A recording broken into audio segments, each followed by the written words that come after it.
from Boston and beyond. Heat981fm.com and iHeartStation. Tonight's episode of Conversations with Coach La is brought to you by Virtual Services by Shamina Austin. Do you need to delegate some tasks, or are you looking to declutter a space? Well, assign it to her. Introducing Virtual Services by Shamina Austin. She's currently accepting new clients and offers a variety of back office services depending on your needs. Contact Shamina at 857-273-1528, 857-273-1528, or email shaminaaustin@gmail.com for more information. Conversations with Coach La.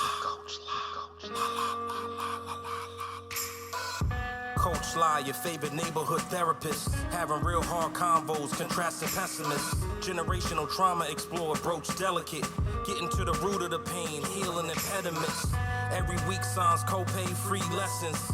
Bet on self, trust the process, no questions. Feel your feels, journey to be healed, no stressing. Conversations with Coach La's now in session. On Heat981fm.com and iHeartStation. Nancia, Smokehouse, it's the urban heat. Shout out to Coach La.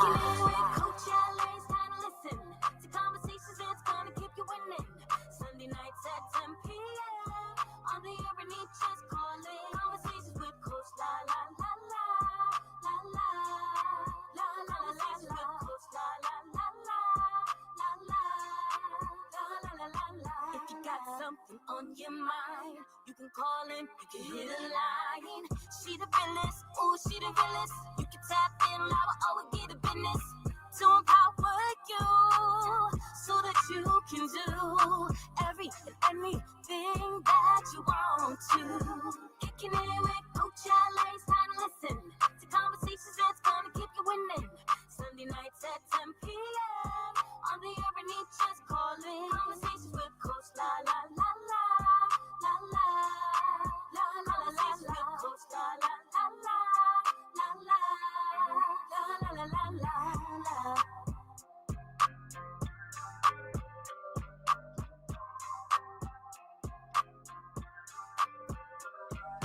What's going on, beautiful people? Welcome back to another episode of Conversations with Coach La, la, la, la, la, la. How y'all feeling?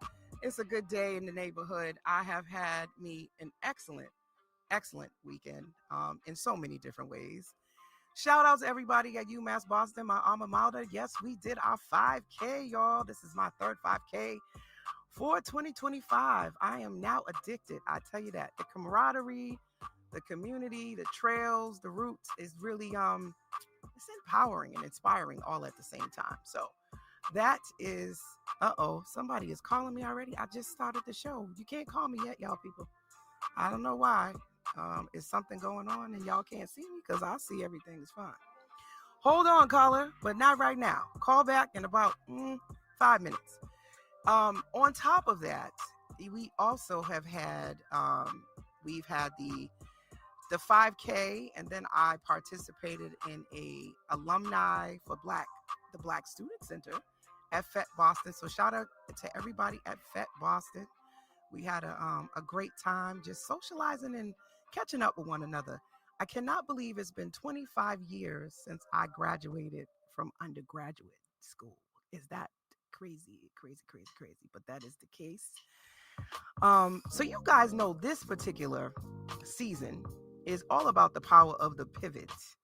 And it's all about reclaiming your voice and space, no matter what is going on. You guys know I'm always talking about betting on self.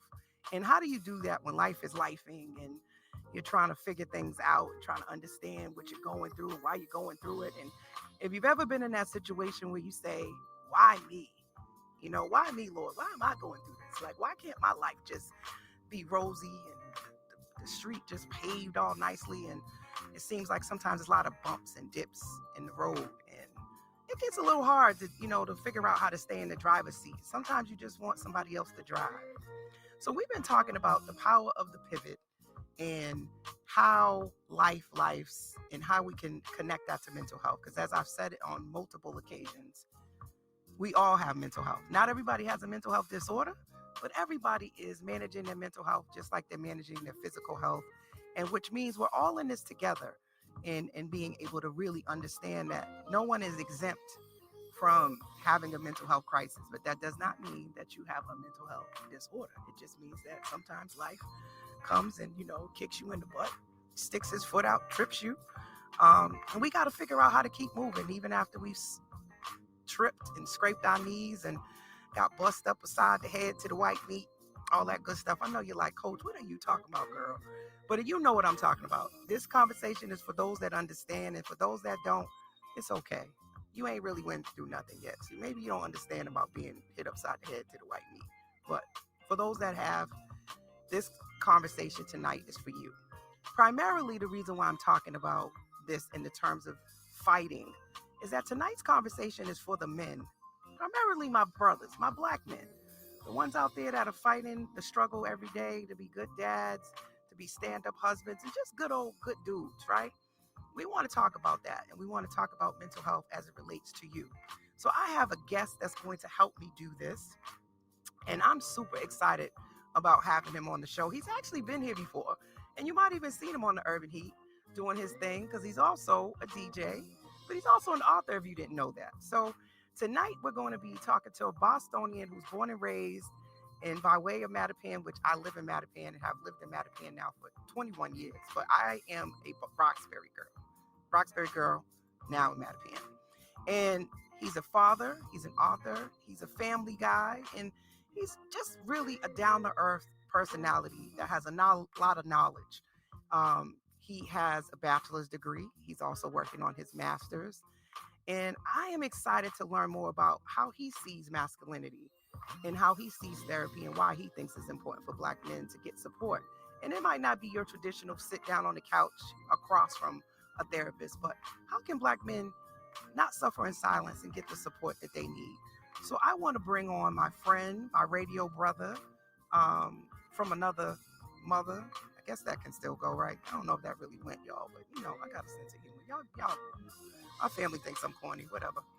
But I want to welcome you. For those who don't know him, I want to introduce you to author Mr. Eric Jones. I'm about to turn your mic on. I want you to say what's up to the people. How you doing over there? I'm doing good. How about yourself? You sound good. The mic sounds nice. Check one. Mic sounds nice. Check two. What's up, EJ? Not much, Yeah. Appreciate you having me on this evening. I appreciate you coming to, sit down and get on the couch. People be scared to get on the couch with me. It's not that bad. I don't bite, I'm going to make you a little uncomfortable. It's a little bit of a hot seat, but not burning hot, but just, a little warm, but warm in a good way, like a nice hug. Yeah. Right. And so tonight's conversation, I know we both have talked offline, and according to your bio, this is something that's near and dear to your heart, especially since you wrote a book about being able to heal and scars that heal, right? Did I get the title right? Yep, you got it. So I want to know, and I'm sure those that are tuning in who've never heard of you before and are being introduced to you for the first time, what is something that you want them to know that they can't find by reading the jacket of your book or Googling you? Who is Eric Jones, Sr., to be exact? Well, I choose to move as being a leader, for my children, someone to guide them, just be, to be someone that they can just look up to, someone that they can talk to. Because I know a lot of times, being a youth in Mattapan growing up, my mother and father, they worked a lot of hours. So I didn't really have anybody to really turn to except for my friends. And some of them gave some okay advice, but many of them gave some really bad advice as well. And some of that bad advice, I followed it because it was just easier to go that route. So, I just, as far as myself as a person, as a man, and as a father, I just always try to make sure that I'm always emotionally, available to my children for them to talk to through anything that they're going through in life, whether it be a work situation, a relationship, My oldest son, he has a son who's my grandson. I would hope so. Yeah, but no, I'm no, just no, teasing no, no, you. no. I just wanted to put that out, put that out there that way, just to say, like, because I know sometimes he faces challenges with, my grandson he's a pre-teenager, and Right. like, that mood swing is starting to change where he just kind of, he's feeling himself. Mhm. So I'm just, I have to have those conversations with my oldest son to let him know, like, listen, you were once that guy yourself, and this is how I dealt with that. So I'm going to give you these tools for you to utilize with your son. You might have to do things a little bit differently, but if you use those same tools that I provided to you, maybe they may work for you, and you might have to add something to it. But I'm here to help guide you through that along the way. Yeah. You wear multiple hats, you do multiple things from real estate, and you are a computer technical support. Yeah. That was a tongue twister. But you wear many hats that don't necessarily, I guess, interlock. Like, people wouldn't necessarily see a real estate agent, technical support person, an author, a DJ. Like, you do a lot of different things. Yeah. How do you manage? Oh, and I'm sorry, you also a certified tax preparer too. Yes. Okay. Yeah. So I love that you have that entrepreneur spirit, and I think most people that I bring on the show have layers to them. Yeah. That people won't necessarily know unless they have a conversation with you. Some people probably meet you and just think you're a DJ. Yeah. But you're way more than that. Mm-hmm. So how do you define masculinity from your perspective? The way that I define masculinity is being able to take charge in certain situations when needed.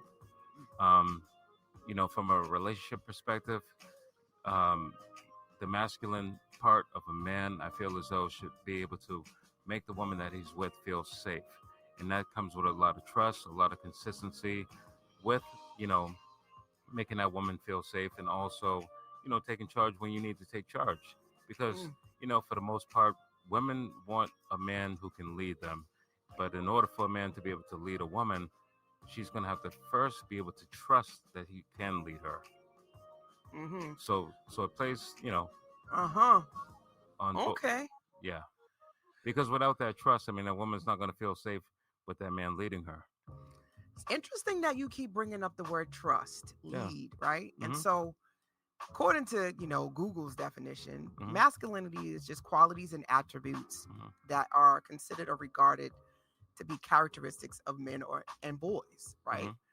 So then that brings me to this whole idea of what is a man, and aka what is a boy. Mm-hmm. And in this world that we're living in now, gender and gender roles and gender identity has become more and more fluid. Yes. And it's not as straightforward as I think it was when I was coming up, right? There's so many layers and legs to it. How does that therefore then work, right? Because I think the idea of masculinity at times means that you guys are supposed to lead and have it together and know what to do. Mm-hmm. But is that just something that's just natural because you're identifying as a male? Do you think all men just naturally have these characteristics? No, all men don't. And right. And the reason why they don't have those characteristics is because, I'm finding a lot more now, not so much, during my generation, but definitely a lot more now. You have a lot of women, mothers, who like to coddle their sons. Mm. And that becomes a huge problem. Not only for that young man grooming himself into becoming a man, but also within the relationships that he's in. Mm. Because then it's like the girlfriend, if it's a teenage, boy who's dating a teenage girl, they kind of, the girlfriend kind of feels like she's in a battle with the mother, because the mother's basically coddling the son like that is her man, and the son feels like the mother's his girlfriend. Mm. So now sounds very Freudian. Yeah, but that going happens on here. But that happens quite often, and that creates a huge problem within a relationship, because So we talking about the classic like mama's boy concept? Is that what you're kind of describing? Yeah. So yeah. when you say coddling, right, I think of a couple things. Mm-hmm. Like the nature of a mother Mm-hmm. is to nurture, Yeah. right, is to provide care, Mm-hmm. to take care of Mm-hmm. her children, Yep. right? So at some point, it sounds like mothers are supposed to stop doing that in No, no, terms of no, their no, no. sons. Yeah, I'm not saying that mothers are supposed to stop doing that, but there's certain boundaries that they just don't put in place when they're doing that. So, for instance, if your I was just son, about to ask you, what's an example of a yeah, boundary yeah, that would be so like a boundary will be like, okay, your son's a teenager, and you've taught him how to wash his own clothes, right? right? So once that point comes when you've taught him how to wash his own clothes, that's just a duty that he should be responsible enough to do for himself. It Okay, should no longer be mom washing the clothes, folding his clothes, or gotcha. even cleaning up his room. Okay, Or, if he's working a part-time job or whatever, that responsibility should kick in where it's like, okay, if you want to buy yourself a PlayStation or a new pair of sneakers or buy some clothes for yourself, that's your responsibility now. Because if you're not really putting your son in a place where he can groom himself into becoming a man and being responsible, how is he going to be responsible for a lady later on? Because okay. So because you're because you're dropping, and I got your perspective there, yeah. right? So that's some people's, I Hmm. guess, interaction. Yeah, But yeah. then what about the women who are taking more of a masculine role and they are being very hard on their sons and you're the man of the house and Hmm. you have a tremendous amount of responsibility at even a young age. What do you think about that? Is that the more So appropriate way to do it? so when you're saying the woman taking the masculine role in the house, is she still in the house with the man as the father of the children? I mean, it Is that could be. It okay? could be that the Well, father's in the house. Sometimes, women are the behind the scenes running the household, yeah. right? I Hmm. mean, and calling all the shots. Yeah. But I'm more so looking at when it's not I'm taking care of you. It's like, listen, you're the man of the house. You need to be taking care of me. Yeah. Because that's so I don't know if that's still being a mama's boy, but a lot of the men that I have encountered, especially Hmm. ones from inner city, have felt like they were responsible for taking care of their mother. And Hmm. at a very early age, Yep. are parentified. I Hmm. mean, I think boys and girls can get parentified where they're the man of the house, but you're a little boy. You're not the man of the house. Hmm. Yeah. I mean, again, that's where those boundaries come in place. I mean, I feel like if it's a woman who is living in the house with a man, and they have children together, and if she's, taking on that masculine role, that's because she doesn't have trust in that man that she's with to lead. So that's where that trust comes into play. But of so many households, there's absentee dads where there's not a Mhm. man in the house, right? Yep. There's a high number of single parent Mm-hmm. households where there's the statement of being the mother and the father, Yep. where women are feeling like they have to play both roles. Mm-hmm. And this idea of coddling, I don't know that a lot of men are getting coddled. I think that a lot of men are lacking the experience of being mothered. I think that Yeah. what has happened is there's been a hyper focus on women Mm-hmm. to play both roles that I think men are missing out or have missed Yeah. having a mother to nurture them Mm-hmm. and take care of them. Mm-hmm. It's like, you can't have emotions. You can't cry. That's not being a man. Mm-hmm. You need to, man up, right? I'm gonna punch you in the chest. That's what I've seen, Yeah. in terms of experiences, some of what my clients have expressed, Mm-hmm. that they didn't feel like they were mothered. Yeah. Yeah. I mean, I think I don't think it really applies so much now, but I know back when I was a kid, it's like a lot of the mothers in the neighborhood, they showed their sons like that tough love. That's basically what it was.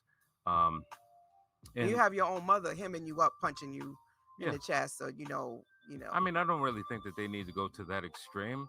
I think have that, you seen that though? Have you witnessed mothers being I mean, tougher in that way? I've like back when I used to coach Pop Warner football, and there were times where sometimes I would see like some of the kids coming off the field crying because they got hit too hard on the field or something like that. Yeah, I've seen mothers like snatch their sons up and they're punching these dudes in the chest, or they got the helmet on, they're slapping upside their helmet because they're like, listen, this is a game of football, this is a contact sport. You're supposed to be tough while you're out there. Right. But the whole concept of it is Like, is the kid out there because he wants to be out there, or is he out there just because you want to get him out the house and have something for him to do? Because sport of football is just not for everybody. Yeah, but I think mothers in general, or parents in general, try to expose their kids to things that help build character. Sportsmanship is one of the ways that they do that. But would you agree or disagree that usually there's a hyper focus on toughness, and those qualities of toughness and strength are usually associated with masculinity?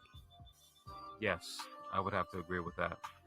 So when you think about, especially for Black women, this idea of strength and being strong and toughness also often eliminates us from being able to be soft or feminine, because we have to be tough. Yeah. So if men are being told to be tough, Black women especially are being told to be tough.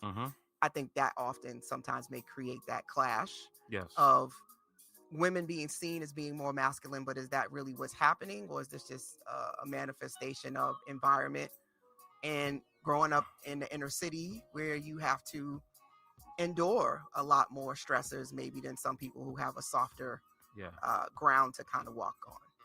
Yeah, I think it's a combination of things. I definitely feel as though it's the community that you grow up in. You just have to be tough because your awareness has to be like laser focused because of all the things that take place within the inner city.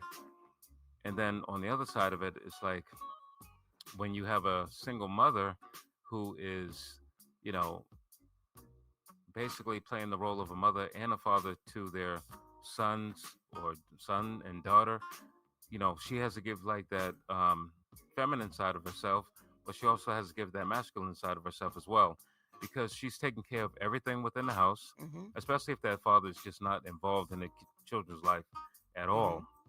It just makes it that much tougher for her, you know, and that's where the independence comes in. You know, that masculine energy from her starts to, you know, spew out of her, because that's what she has to do, because now she's playing the role of a mother and a father. So I challenge, right? So I guess, you know, in this new world order that we find ourselves in, this narrative of labeling and characteristics, right? Like, so strength, leadership, getting things done, tasks, being task oriented, all that is what men do, right? Women are supposed to be more receiving and soft and, you know, nurturing and go with the flow, right? And I think some of that kind of creates some challenges, right? Like at the end of the day, being ambitious only to a certain extent, right? At some point, you need to be led, right? And then we go back to the idea of trust. So how do you think trust is built in a in the terms of these dynamics? I mean, trust is the way that it's built is based on consistency.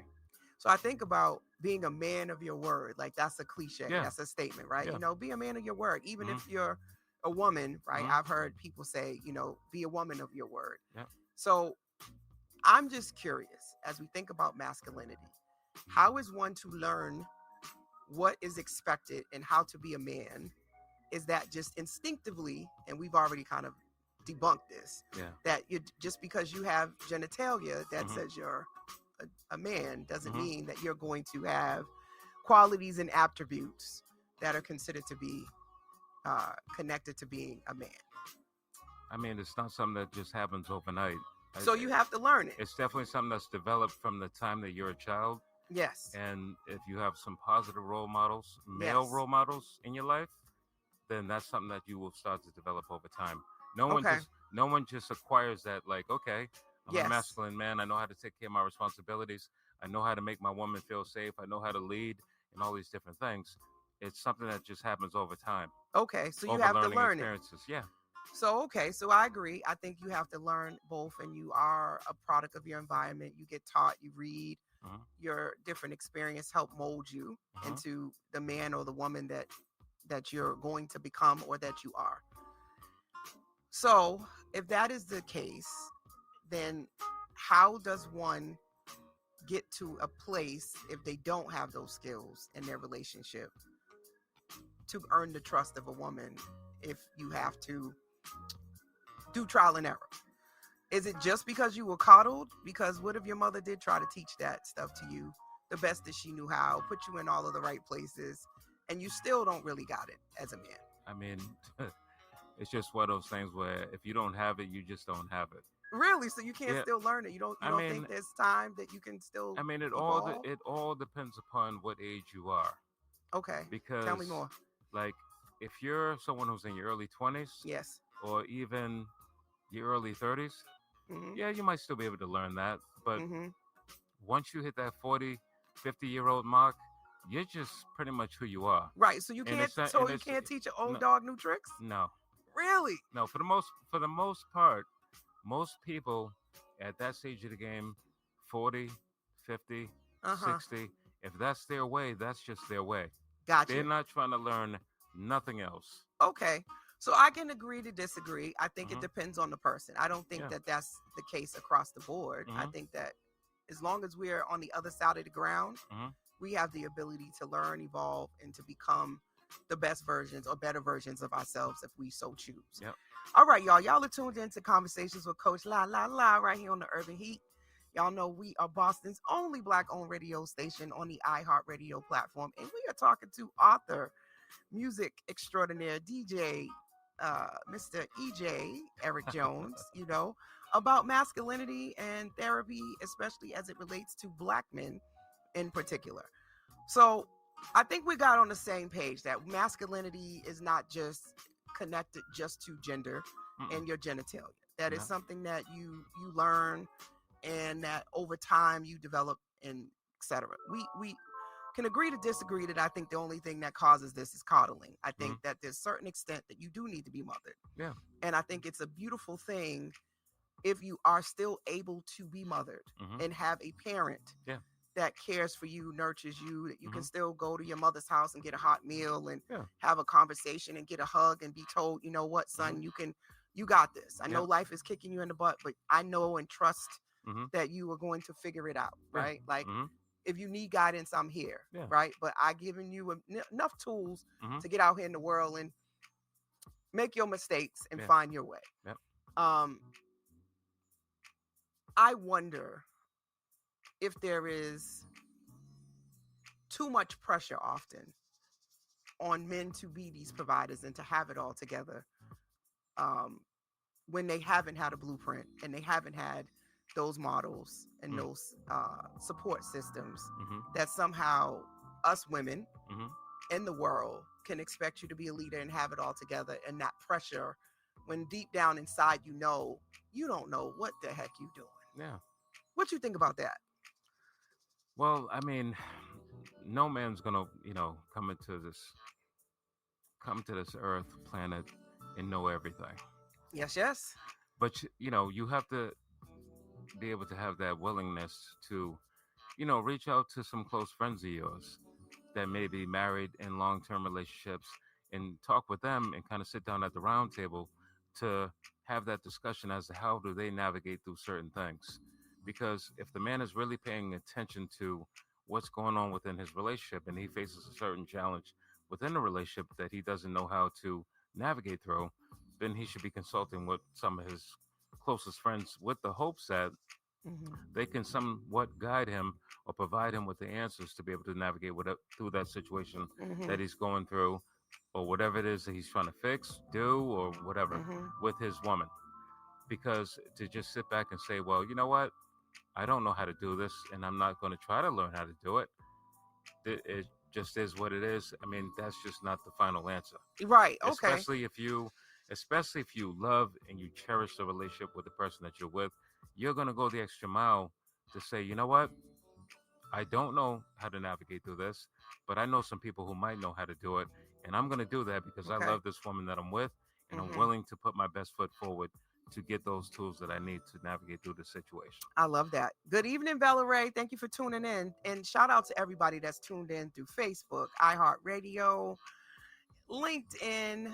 Also, we got Instagram on the check-in as well. I see y'all out there. Shout out to everybody on Instagram. How y'all doing? Hey. Coach Lau, your favorite around the way therapist, is currently in the driver's seat on this virtual couch. I'm liking what you're talking about, EJ, but I'm gonna challenge some of this, right? I challenge it because often I feel like relationships are mirrors. They open you up And it usually, at least from my clinical lens, those are often the things that start to expose Mm-hmm. the things you missed Yep. in your parenting. Mm-hmm. It exposes your shortcomings, your strengths, Mm-hmm. your needs, your wants, your non-negotiables. Like, that's often where most people come to therapy, right? They're in a Mhm. relationship, things are not working, or they start to see a pattern of things not working. It's troublesome that that's often the catalyst. Like, why not say, you know what? I know I got a lot of stuff that happened in the past, parenting wise. Mm-hmm. Let me be the best version of myself. Whatever I'm looking for in a partner, Mm-hmm. do I possess those qualities? Yeah. Right? Do I understand? And I know that, I've been challenged on this. Most people just don't think like this, Mhm. right? But wouldn't it be an interesting place if people said, you know what? What am I bringing to the table? And how am I engaging in this relationship? What are my expectations in this relationship? Is that realistic? Mm-hmm. Right? These gender norms that we all have been sort of grappling with, or been perpetuated on us, on what a man's supposed to do, what a woman's supposed to do. Mm-hmm. We're supposed to get married. Who doesn't want that American dream? You want to be married. You want to have your 2 kids, your dog, and your picket fence, right? Yep. You want to both have good jobs. You want to buy your house. You want to go on at least 1 or 2 vacations a year. Like, these are like the standard things. People want to do all this stuff by 30, like, and then life's, right? And I think for a lot of us, we're not hitting those markers.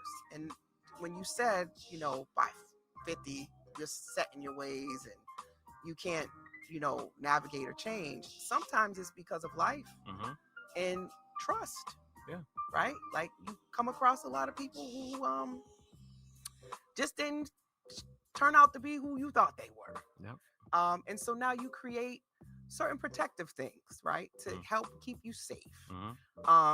You got trust issues now, and all these kind of things, which brings me to one of my favorite segments of the show, right? Which is, what does therapy mean to you, right? Because I think often this is where people start to seek out a therapist, right? Yeah. They start to want clarity. They're trying to make connections. They're trying to, is it me? Maybe it's me. Or as Cardi's B new album, maybe I am the drama, right? Yep. I am the toxic one in this relationship. You start to realize maybe I am bringing a lot of the mess to what's happening. Yeah. And it's not these other people. You stop projecting and you start to want to look within. So for you, has therapy played a role in some of your insight? Because you're very insightful, Yeah. Very grounded. How did you get to be here? Yeah. So, I mean, a lot of it has come from therapy because I don't have all of the answers. And, sitting down with someone that I could be vulnerable enough to open up my heart and express how I feel about certain situations and how I should handle them, it's helped me to navigate through a lot of processes in life. That's even just my own challenges, dealing with some death in my family, and then also being able to get those extra tools that I need to become an even better person, a better father, a better friend, a better, coworker, all of those things. So, therapy has helped me on so many different levels. And it's like, it just gives me a platform to be able to open up and speak freely without being judged, and knowing that at the end of that conversation, it stays confidential. And if there's anything I want to be able to touch on within the next session, I can do that. I don't have to worry about anything that I've just talked about being used against me. So it's just a really safe space, and it's a really great platform to have, just to be able to let some things out. Because I don't always feel my best every single day. For the most part, people see me, they're like, oh, you're fun, going, loving kind of guy or whatever, but they don't see those times when I'm in the shower and I'm thinking about my loved ones, and then I'm crying in the shower, and those tears are blending in with the water, so it doesn't feel like I'm crying. You know what I'm saying? So that's the part that a lot of folks don't see, like that sad side. Because one thing I'm great at doing is masking pain.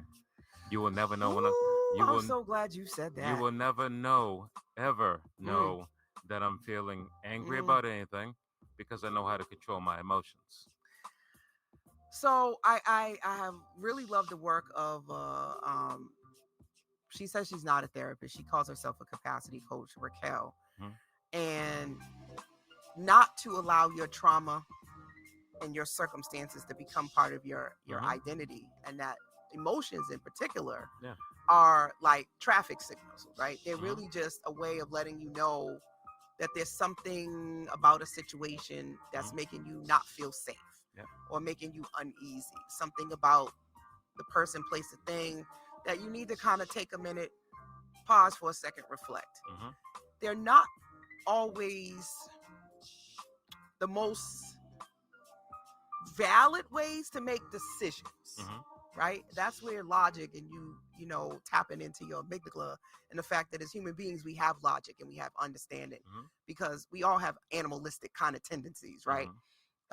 We either want to, you know, seek pleasure, avoid pain, Mhm. and then we want to find the easiest ways to do either one of those two things. And Yeah. that is just human behavior. Y'all can go take a look at that. So Mhm. we're all pretty much seeking out ways to get needs met and to Mhm. get fulfilled, which is why when we start talking about masculinity and a man's needs versus a woman's needs, and it being transactional, and the nature of relationships, the basis of it is Yep. usually transactional, right? Mhm. I love you, you love me. I love you because you do things that I like. I love you because of how you look. I love you because you make me feel good. Yep.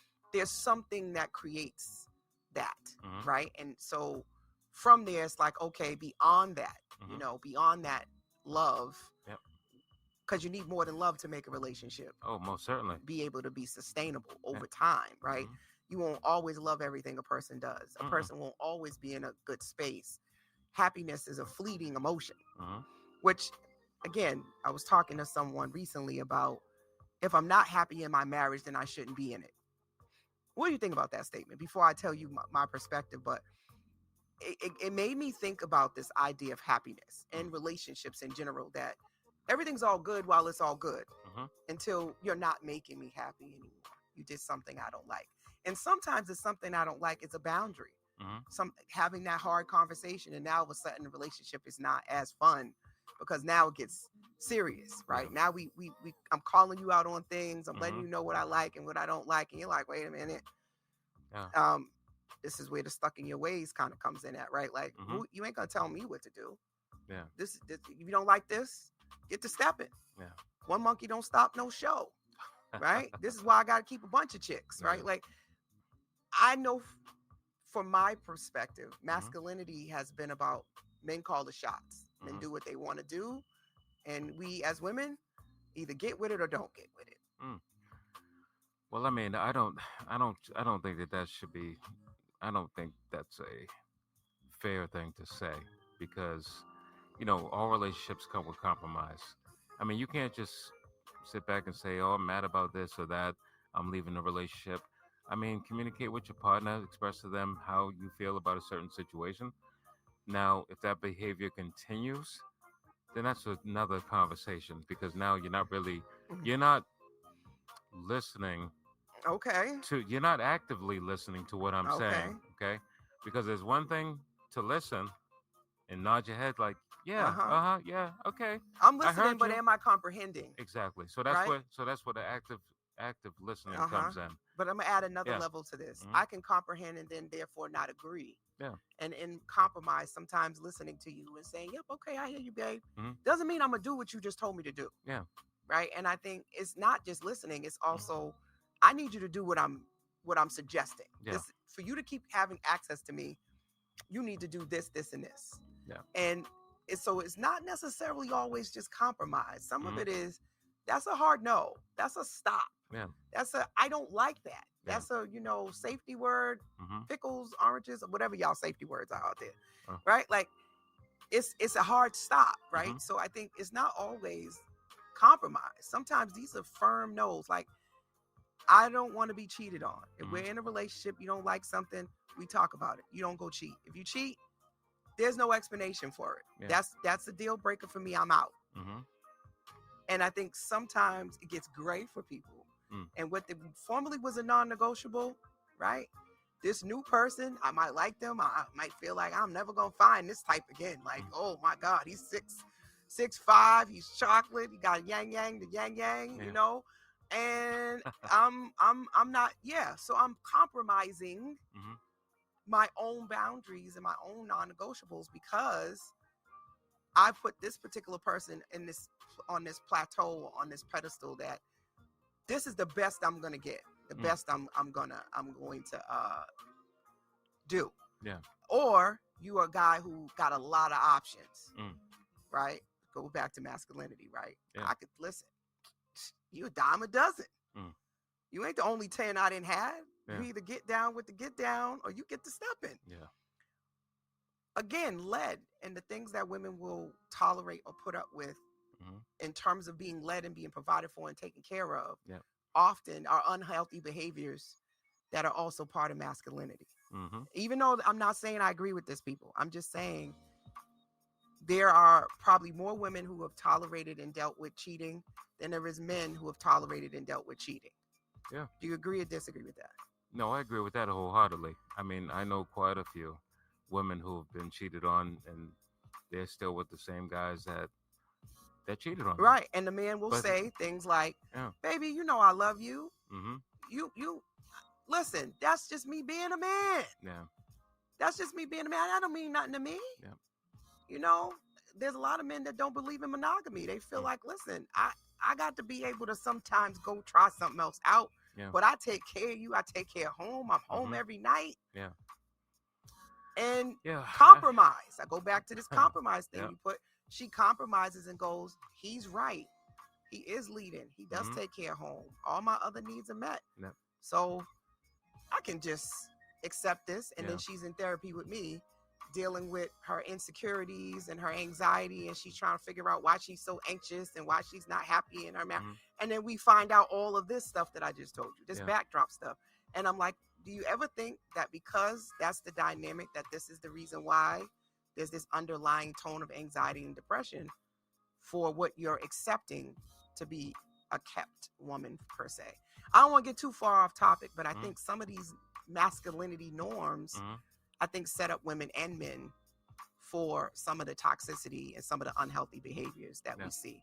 Because how do you define being a man? If a man is the number of women you can conquest, the size of your penis, how much money you make, right? Those characteristics of being of a man, right? But is that really what it is to be a man? Because men cry, men get hurt, men have insecurities, but those are often not things that are actively, at least from my therapy perspective and what men talk to me in therapy, they're not able to really talk about those things. They're supposed to just have it together. Yeah. Right? Being a man is to have it together and to never let people see you sweat. Yeah. For you to be tough, for you to be strong, and for you to know what you're doing. And even if you don't, you better fake it like you do. Yeah. Well, I mean, for the most part, it's like, you know, I'm not a man, y'all, but this is stuff that people reported. Don't get mad at me. Yeah, I mean, for the most part, it's like, you know, like you just mentioned moments ago, men are looked at to be masculine, right? So I'm going to give you a perfect example. When my sister passed away in 2020, right? Me and my sister were like super close. I have two brothers that live in North Carolina. I have a baby sister that lives here. But, you know, with my mom, it's me and my sister. So we spent so much time in the house. We've been through the good times, the bad times, you know, together. So, you know, seeing my sister for the final time, because during COVID, when she was in hospital, I couldn't visit her. But seeing her for the final time at the actual funeral, and then I'm reading off the obituary, I'm making sure that everything's in place. You know, I didn't really get a lot of help from my parents because, you know, they were just kind of going through their emotions and so on and so forth. So all of that responsibility was on me. And then once the funeral was over, that's when it like really finally hit me that my sister had passed, right? So I'm crying like hysterically because, like I said, me and my sister were so close. And my mother's like, "What are you crying for? You need to..." And I'm like, wait, what? So I'm sorry about your sister. yeah, thank you. That's tough. Yeah. So during that time, like my mother was always the one that showed that tough love. There was no spoiling or none of that. Like, listen, I'm going to teach you how to wash clothes at the age of 7. I'm going to teach you how to mow the lawn at the age of 10. Like, I learned how to do all of these things at a very early age. But, kind of like just getting back to my point, it was like I didn't really have an opportunity to really start the grieving process of losing my sister. Mhm. Because it was like, my mother's like, you need to straighten it up and get it together. Mhm. It's like, And everybody that's listening, yeah. you can relate to that, because Mhm. I think that is most of the guys that I talk to have experienced that. Yeah. That piece of, even with their wives. Mhm. Women get mad at me. Y'all probably gonna get mad at me right now, but a lot of women don't want to see that man cry. Yeah. That's a sign of weakness. Most Mhm. women don't want to cry because they think it's a sign of weakness. Yeah. Again, everybody, crying is a part of self-care. I'm looking in the camera, right? Like, you need to get it out. It is part of just stretching your muscles and everything else. If you're constantly holding everything in, you're like a soda bottle that's just waiting to explode. Like, you have to have an outlet, and tears are release, right? So imagine years and years and years of you just trying to be strong and not cry, right? Where do you go with all of that? Which takes me to what I really, some of the things I found out, some of the did you knows, right? Some of the statistics are troubling, because why are men continuing to suffer in silence is really important, because it's Suicide Awareness Month, y'all. And some of our brothers are hurting, and they will cry in the car, in the shower, and they will mask that pain. And you will never know that they are crumbling and that they are falling apart, and they're constantly to go to. There are too many of my brothers that have recently passed away of the community, heart attacks, strokes, all these different things. And I think some of these silent things that are happening is due to all of this. Where do they go? Where do our brothers go? 70% of adults worldwide will experience at least one traumatic event. And think about our brothers that are living in the hood. They're experiencing way more traumatic events, probably way more than one. Consistently traumatic trauma, all around them, constantly. Grieving, losing people, damn near getting killed themselves. So where do they go through all of that? And according to the CDC, the suicide rate among U.S. males is about 4 times higher than that of females. So ladies, the pressure that we put on our sons, this idea that you're saying we're coddling them too much, I think we're not giving men enough love. I think they're not getting enough hugs. I think they're not getting enough support. I think they're not getting enough encouragement. I think we're not recognizing that just because you have a penis and you get born a male, that does not constitute that you got it all together and you know every move to make and you understand what to do, especially when there's such an increase of absentee daddies in people's lives. How are these men supposed to learn all of these things? Right? How are they supposed to learn this? And then Black women, we're also being strong. So where do we give the space for men who didn't get that, didn't get nurtured, didn't get the fathering? Now you got this woman, and the woman is equally as hard. Yeah. Right? What you crying for? Man up. Provide. Go out and get a job. Go do this. Go do that. And you wonder why some of our brothers make some of these not so great decisions. They're under emotional distress. Yeah. They're out here just trying to figure it out. I know this is not what y'all expecting, but I am the mom of a 19-year-old. And I think having a son has really made me change a lot of things that I was thinking, because my son has to learn, he has to grow, he has to evolve. And yes, most of that is on me and the mentors and the people that I bring around him. But there also is a part that my son still wants to be independent and figure things out for himself, which means he's going to make mistakes. He's not always going to get everything right. And why is this important? In the younger age groups, this is between the ages of 10 to 34, suicide is the second leading cause of death. And people are like, well, I don't understand. Why would anybody want to kill themselves? They got so much life to live. They should be so optimistic and hopeful. But when you feel like you don't have any options, when you feel like you have no clue about what to do, when you feel like people are telling you you're the man of the house, but you ain't never had a man in the house to show you what being a man of the house is. You got females out here that are expecting you to wine and dine them and give them the soft life, and you ain't even figured out how to have a life.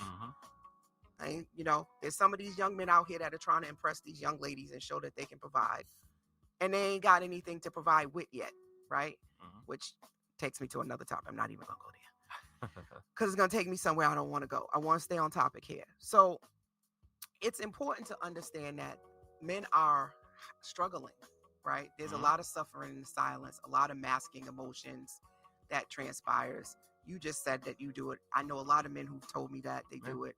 A lot of men don't feel comfortable having these conversations with their wives. Mhm. Why, women? Do you know why? Because he's supposed to lead Mhm. and he's supposed to have the answers. So to drop his guard down and to tell you, I don't know what to do, baby, is sometimes difficult. Mhm. Would you agree or disagree? I don't want to speak for men because that's why I brought you on the show. No, I mean, I would have to agree with that wholeheartedly, because that level of trust that goes both ways. You know, it's like sometimes men will hold back what they want to share with their spouse or their girlfriend because, you know, I hate to say this, but sometimes it actually gets used against these men. Mm-hmm. So it's like now they don't have that outlet to. Now that man doesn't have you as a safe space to be able to have that conversation with, which can allude to even more problems because he might have. There could be a female friend of his that he can go and talk to, and now he's emotionally connecting to her, and now that just creates an even bigger problem. Oh, And I'm so glad you said that. yeah, The epidemic of the yeah, side yeah, chick, y'all. yeah, Where because y'all think these side chicks came yeah. from? Why you think So they're there? yeah, so that's Prostitution legalized. yeah, so that's typically how that happens because I mean, let's just be clear on this. If the man is everything to the woman and the woman is everything to the man, then there's really no reason for them to go outside of what they already have. But if I know that I can't come home and talk to you about something that I'm dealing with because I'm going to be called a simp, I'm weak, I'm a punk, so on and so forth, I'm not even going to bring that to you. And sometimes we don't have to say it, ladies. Yeah. It's the Mm-hmm. dismissiveness Yeah. of it, or changing of the subject, Mm-hmm. or the not acknowledging it, or Yeah. kind of just like, yeah, but you'll figure it out. You got Mm-hmm. this. You know, and I know that some of it we don't know really what to say, right? And how to be supportive. Mm-hmm. Which takes us back to then what things do you think? What do you think because I know soon we're gonna have to go to commercial break. So what are some things that we can do, spaces, places, from your perspective? What do you think can help this situation? I mean, I think one of the biggest things to help the situation is, for our ladies to first acknowledge, what it is that we're expressing. Um, and after we express, our feelings and our thoughts, if our significant other doesn't have the answer, then let's pull together to try to see if we can get those resources together to find out what those answers are. Because I know if I have a woman that's working to help me to navigate through something, and she's like, well, I don't know anything about it, but I hear you out, and I'm going to help you to get through this situation and help you navigate through it, because I might have some resources over here, or I can do some research here, or whatever. That is so much better than to just be so dismissive to a man's thoughts, like you just don't care. Mm-hmm. And like I said earlier, actively listening to what I'm saying, because if I'm expressing how I feel about something, as soon as I'm done talking, like, you shouldn't be ready to like fire off and give an answer to what I'm saying, because you have to first digest what I just said to you. It's called active listening, reflective listening. Yeah. And we all could do a little bit better with Mhm. that, right? Yeah. Which is, if you're already in your head with a rebuttal, Mhm. you didn't hear me. You didn't hear me. Yeah. Right? And I think the ability to be able to agree to disagree, and this goes back to the listening and the comprehension. I think what happens is that we're all defending our perspective, Mm-hmm. or we feel misunderstood. Yep. That's what creates arguments, right? Debates come from, that's not what I said. That's Mhm. not what I meant. Mm-hmm. No, you got that wrong. That's not how I intended to make you feel. No, I didn't do that. What do you mean I did that? That's not what I did. What do you mean I always do that? I never do that. That's not true. So I think when we are presenting and framing things, we can use absolutes. Mm-hmm. And absolutes is always, never, and we don't really take into context the full picture of it. And we're coming from such an emotional space, being led by our feelings, that we don't actually look at the full picture of it, which is Dag, wait a minute. My man is actually coming and telling me that something is hard for him, and he's opening up. I want him to talk to me. He's talking to me, and maybe I should sit still and listen. Okay, babe. So am I hearing that you don't really know which way we should go, and that this is overwhelming? Am I hearing you right? Well, what do you think we should do? How do you think we should process, babe? I don't even know. And going back to your point, well, you want me to go research this or look into that? He may even tell you, no, babe, I don't want you to do anything. I just needed you to know I'm trying to figure it out. Exactly. Now, here, women, this is where it gets tricky. Because sometimes, due to trust, that kicks us into masculinity mode, right? Oh, no, I ain't going to wait for him to figure it out. The last dude I was dealing with, he said that, the lights was off, and we didn't have no housing. And you go immediately into, I need to fix it mode. And you didn't hear him say, no, babe, I just wanted to let you know I'm working on it. I didn't want you to be blindsided. I'm going to figure it out. Right? That doesn't mean jump into fix it mode, ladies. That may mean, yeah, you might do a little investigating on your own. Right? You might, give it a little bit, turn back, babe. Yesterday you said some things and it's got me a little concerned. And I just want to check in and see how things are going. He might change it to new tune. Yeah. Right? Or maybe you do it in a way that he asks you something, you go, oh yeah, I found something on that. And you just kind of throw it in conversation. You know how when we need our nails done, our hair done, we be like, oh, it's been so long since I got my hair done, babe. You don't really ask him for the money, but you put it out there. And usually men are listening, and next thing you know, you get that cash app. Babe, I heard you mention that you need your hair done. I just cashed out you the money. The same way we do that, you sort of do this. Oh, I just came across something. I don't know how it just came across my desk. He may in his mind be like, I know she wouldn't look that up. And you might even think it's cute, but it's all in how we approach it, ladies. Yeah. It's all in how we support it. And I think if we lead from love and compromise and you're coming from a place of care, I think it can work out. I think sometimes men don't want to seem like they don't have it together, but indirectly he's telling you in a way he don't really know, but he don't want you to jump out the window yet. Yeah. Yep.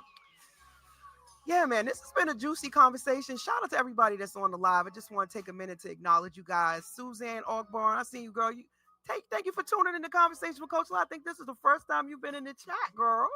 What's up to my boo thing? LaDonna's on here. I appreciate you tuning in. And Velo Ray, I appreciate all your commentary, girl. You making the conversation pop in the chat. Where y'all at in the chat? Remember, this is a live interactive show. I don't really take too many phone calls because it kind of can throw the show off and derail it. But you can get in the chat. You can follow us on Instagram. You can follow us on YouTube.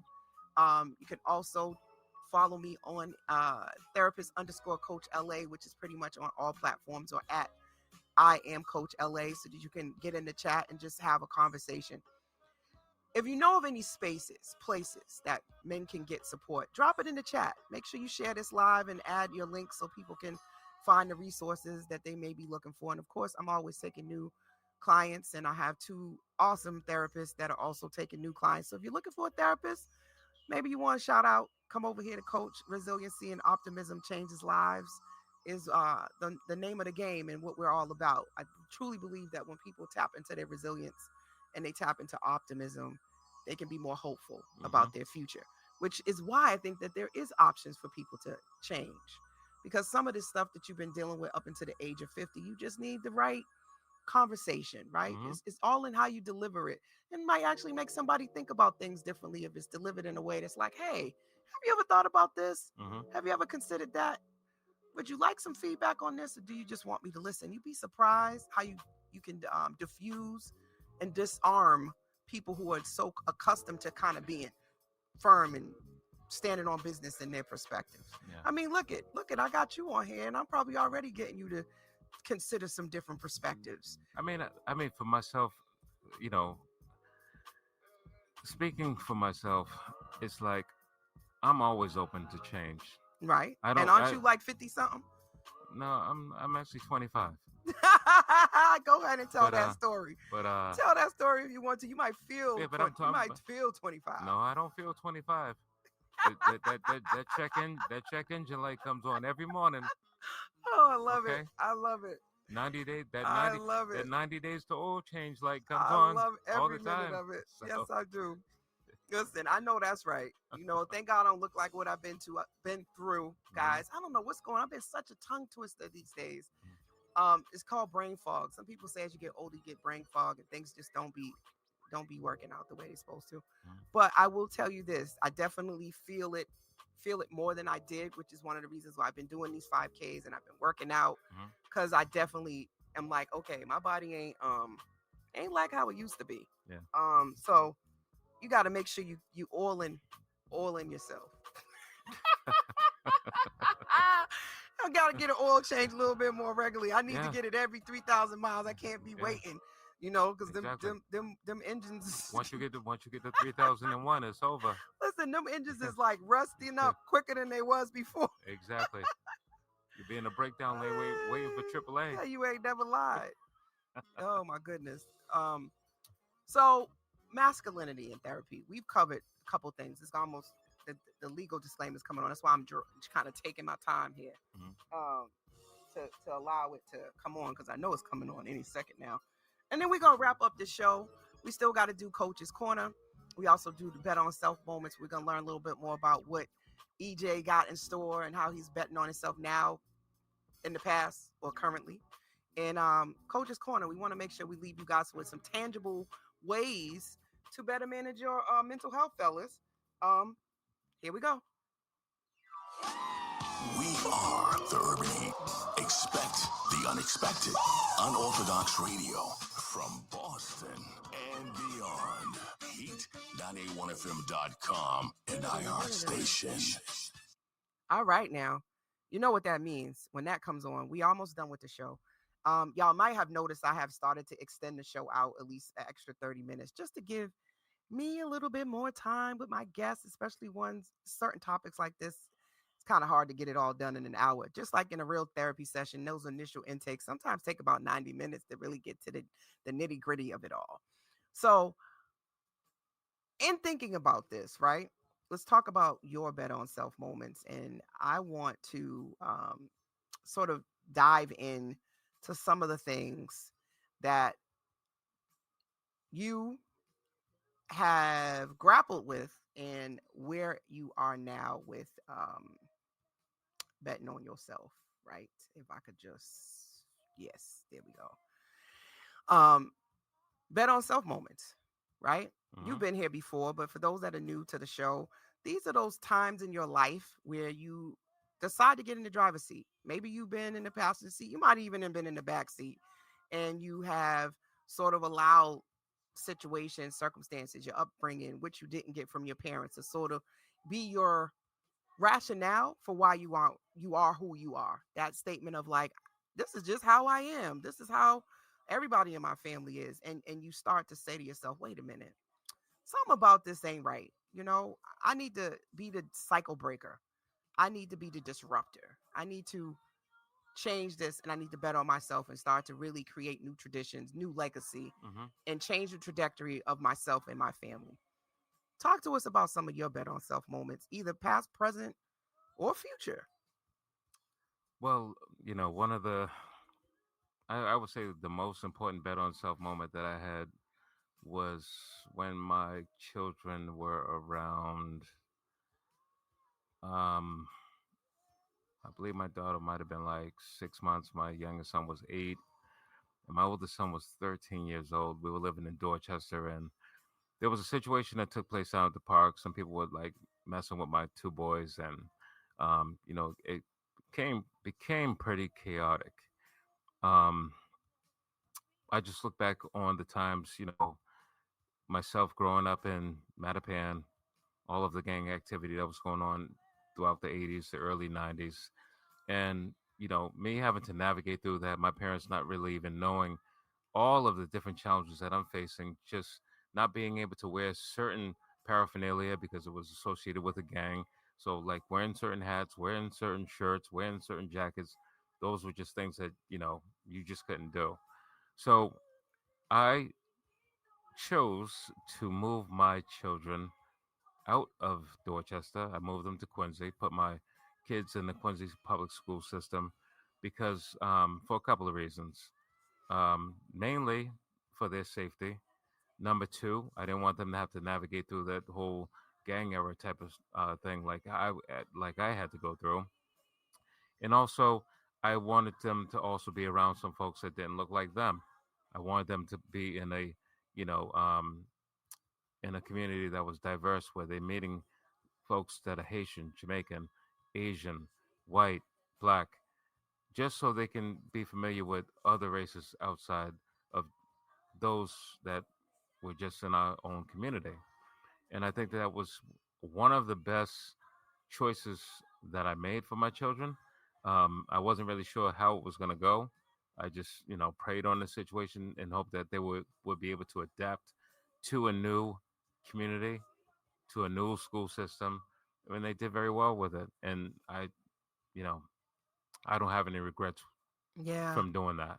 Sounds like that was definitely a masculine decision, right? Oh, for sure. A provider decision, a Hmm. protector, Hmm. which we didn't really talk a lot about that when we talked about masculinity. A lot of it is protection, Hmm. right? I think protection and safety, and I think we have to think about not just physically protection, Hmm. but I think mental and emotional protection is something that I don't think we talk enough about. That men can provide in that way too. I Yep. think the my father's voice, um to this day I hear his voice telling me, baby, you can do it, bet on self, you're beautiful. Those things gave me the emotional foundation that I needed, and I didn't have that all along. Hmm. So there was a time that me and my father's relationship was very tumultuous and we were not as close, and I didn't feel like a daddy's girl because Hmm. my father was 19 when he had me. Mm. He was a very different man, in his 50s than he was at 19. Yeah. Right?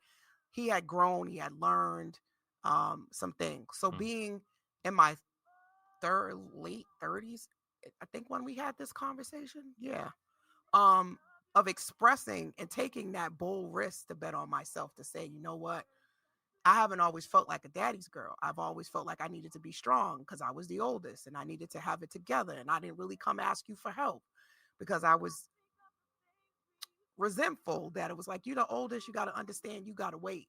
So all that waiting, I stopped asking Hmm. for support. I stopped asking for help. And that still shows up in relationships with men I have now. I have to remind myself, Hmm. because at the moment I get a sense that you either don't want to or you got a lot on your plate, I'm conditioned to go figure it out and Hmm. not ask you because I don't want to add anything else to you. Yeah. Right? I don't want to ask you for anything else. If you give me any that you don't want to be bothered, that's Hmm. a quick way for me to be like, all right, time for me to get in my mode of taking care of me, because you're about to, either you can't do it and I got to go figure it out. So having that conversation with my father and him saying he was sorry because he realized that hyper focus on me being the oldest, he could understand why I felt that way, was so healing for me. Hmm. And that I was always a daddy's girl, but he realized that he also, because he saw my strength, he would cater to that. Hmm. And he realized that I often needed something else. Oh yeah. And that he knows now, he knew then, but then he didn't know. Mm. Right. And I thought that was such a validating conversation, because it was like, what are you talking about? I was always there for you. Hmm. You know, I'm the reason to feel that way. Yep. So I miss my dad so much because he had this ability to like hear you Hmm. and understand, um and meet you where you were. And I think that emotional safety I still crave in my relationship with a man, Mm. like intimate relationship with a man, because I got that from my father. So that's my expectation, Hmm. right? That you will get to know me. My father could just tell what's going on with you. He would call me out of the blue. You've been doing a lot. You need, take a minute. Yep. Take a minute for yourself. You don't have to always know all the answers and have it all together. It's okay to not Mhm. have it together. And it was those moments of masculinity for me that let me know it was okay if I felt he had me, but he also believed I could do it. Hmm. Um, so I think that we have to remind men. I think for me, men have to remind themselves of that. Um, and I think that would help some not feel like they don't want to be here. Hmm. It's for us to see them and for us to also recognize that men have so much more to provide, and they offer and should be valued more than just their paychecks, their sexual, abilities, but just that some of it is their emotional safety that some men naturally are able to do is not always valued the same. Hmm. What you think about that? No, I mean, I just, when it comes down to safety, And being that protective, partner as a male, I mean, all of those things have to come into play, not just the physical part of it, but the emotional part piece of it as well. Um, you know, as far as myself, I can't speak for everybody else. I'm a very protective person, like to the point where it's like I don't even really know how to turn it off, right? So to give an example, let's just say we were at a party somewhere in Roxbury, right? Let's say we're at Slade's Bar and Grill. I just so happen to pop up. You already in there. There's a few people there that, a few people that we know, but I know that, we're good friends, right? My eyes are always going to be watching you to make sure that you're good, even though I came there by myself. We didn't ride there together because that protection piece, I just don't know how to turn it off. And this happens with all of my friends. I'm just always watching them to make sure that they're safe. But the emotional piece of it and being able to know that your child can handle themselves, Mm-hmm. but also having that ability to be there for them emotionally, to walk them through certain situations is always a good thing. Mm-hmm. Because, sometimes with my sons, they have certain situations that they don't even come to me and talk to me about. They talk to their mother about it. You know what I'm saying? Mm-hmm. And I don't think it's because they feel safer with their mother. I think it's just because it's like that nurturing relationship that she has with them. They Mm-hmm. feel a little bit more at ease talking with her about it.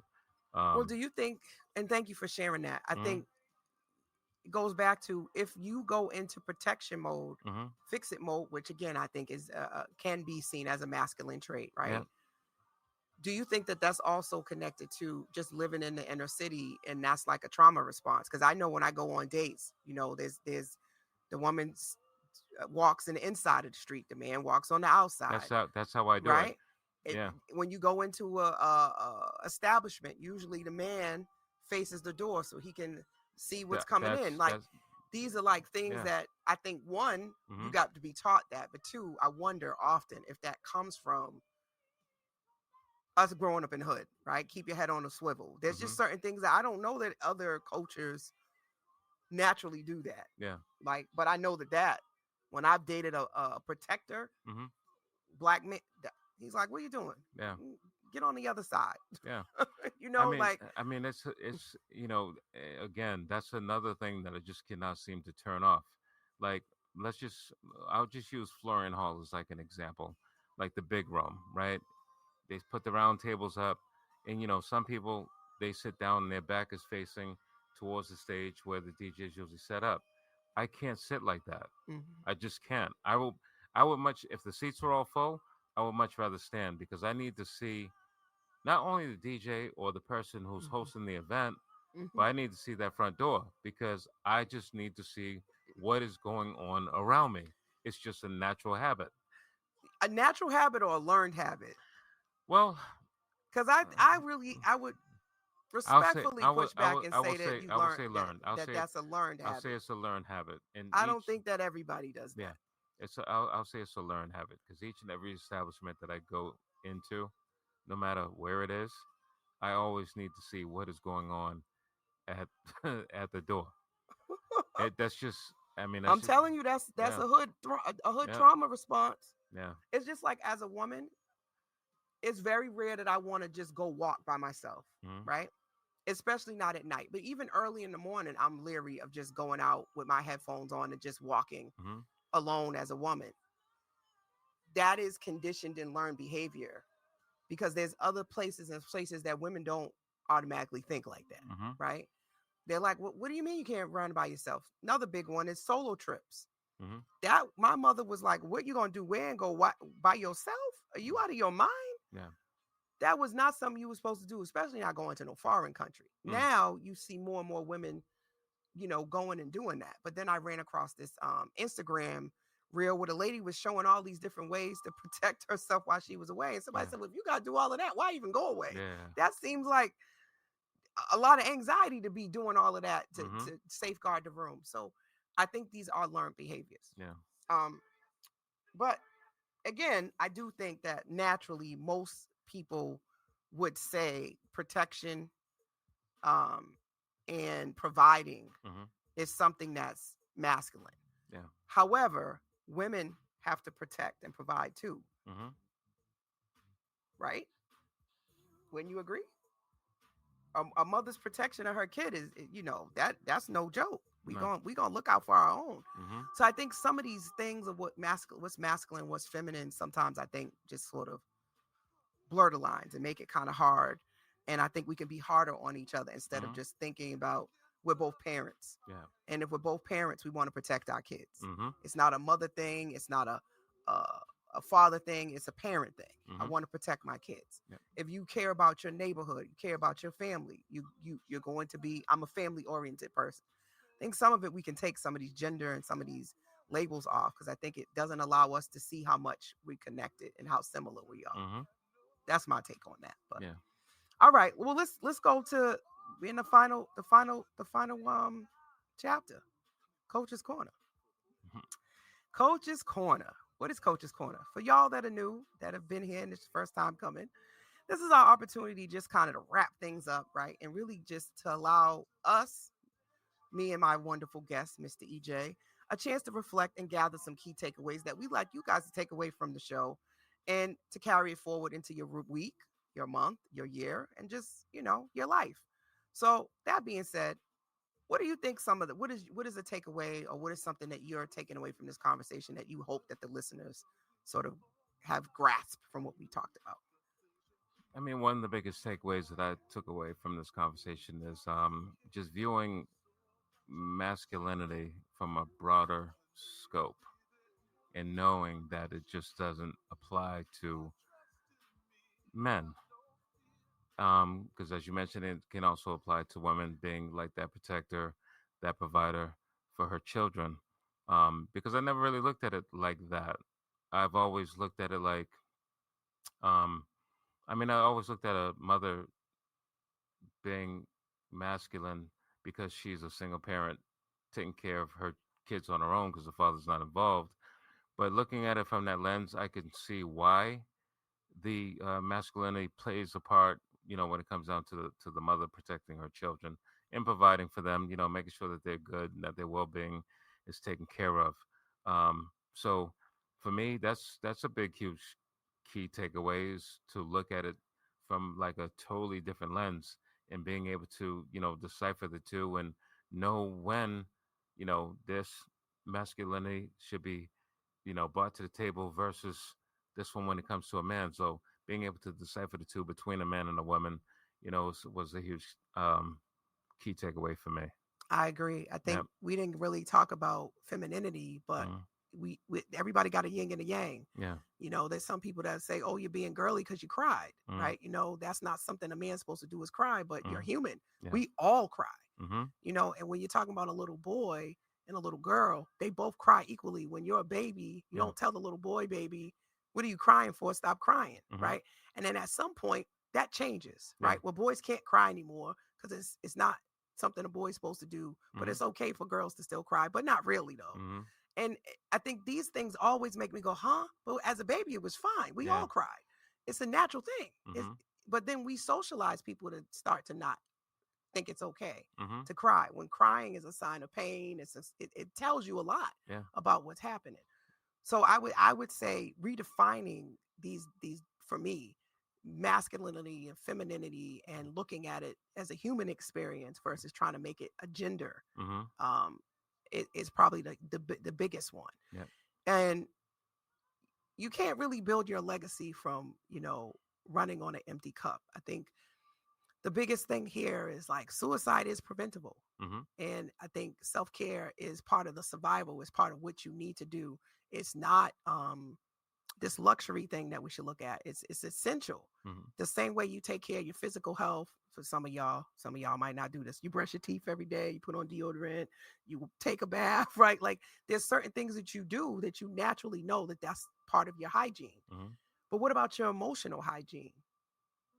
Right? What about your emotional hygiene and how you on a daily basis take care of yourself? Mm-hmm. And I think if we did that more, we probably wouldn't have as many mental health disorders and Mm-mm. illnesses if we talked about mental health more in a standpoint that we all have it and Yep. we all need to manage it, we all need to express our feelings and emotions and navigate this human experience versus masking it all the time. Mm-hmm.